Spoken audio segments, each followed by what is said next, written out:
dahil nga tag-ulan na, importanteng meron ka nito sa inyong bahay. Siguradong hindi lang si nanay ang matutuwa, pati na rin si tatay. Dahil alam naman natin kapag tag-ulan, maraming bagyo ang dumarating at kalimitan ay nawawala ng kuryente. Ang maganda pa dito, may lutuan ka na, may ilaw ka pa. Aba, ang ganda. Kailangan lang natin dito ng lata, yung palapad na lata. At pag meron na tayo, lagyan naman natin ng asin. Sigurado namang hindi kayo mawawala ng stock na asin. Matapos nga natin lagyan ng asin, eto, lalagyan naman natin ng mantika. Pero kung lampara lang naman ang gagawin mo, pwede na yung mga use oil. Kumuha din nga pala ako ng palito ng posporo kasi lalagyan natin ito ng bulak. Ibalot lang natin ng bulak sa ating posporo kasi ito yung ating magiging mitya na sisindihan. Pinaikot-ikot ko nga lamang ito para hindi matanggal yung posporo sa bulak na ating ilalagay. Bago ko nga pala ito ilagay sa gitna, isinawsaw ko muna ng kaunti sa mantika bago ko ito ilalagay sa gitna para pag sinindihan natin mamaya ay magtuloy-tuloy na siya. Okay, try muna natin sindihan. Titingnan natin kung ito ay gagana. Sa una nga ay kala ko hindi ito gagana kasi pagkasindi ko nga ito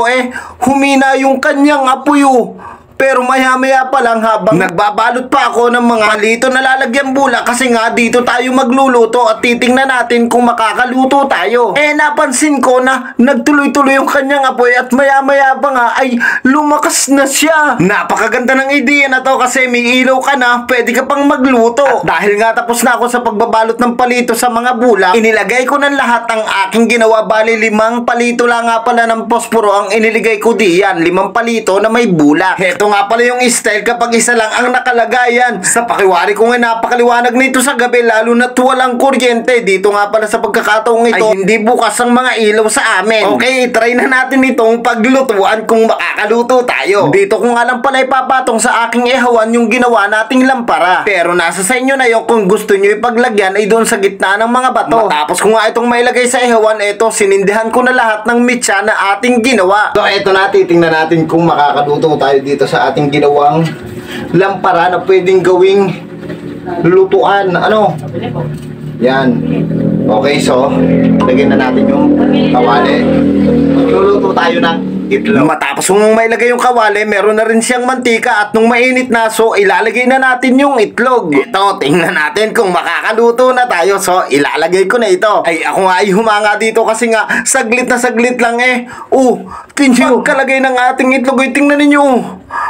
Naluluto na agad siya. Binudburan ko nga lang ito ng kaunting asin at dali-dali nga ako dito kasi napakadali niyang maluto. Para sa akin, hindi lang itlog ang kaya nitong lutuin. Siguro yung iba pang gusto niyong lutuin, maluluto nito. Depende sa dami ng mantika na ilalagay niyo. Kasi tingnan niyo naman ang apoy. Dahil nga 5 yung ating mitya na inilagay, malakas yung kanyang apoy. At dahil nga sa pakiwari ko luto na yung ilalim nito, so atin na itong babalik ta rin. Pero ito, pakikita ko muna sa inyo. Diba ang lakas niya? Okay, balik ka rin na natin. Baka kasi masunog, yung mga lodi, ang ganda ng luto niya at para talagang nagluto ka sa kalan. Makalipas nga ang ilang minuto, eto, hahanguin ko na yung ating itlog. Baka kasi masunog. At yan na nga mga lodi, lutong-luto yung ating itlog, Napakalaking tulong nito lalo na kapag nawalan ng kuryente tapos nawalan ka pa rin ng gasol, makakaluto ka kahit wala kang gasol. Pinatagal-tagal ko nga pala ito ng kaunti kasi para matiktik yung ating mantika at eto na nga siya.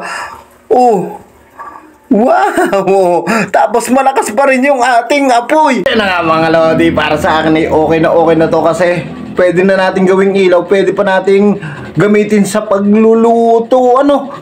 Ang galing niya, tama-tama ito kapag nawala ng kuryente, magagamit natin to. Pwede akong gumawa ng ilan nito. Okay?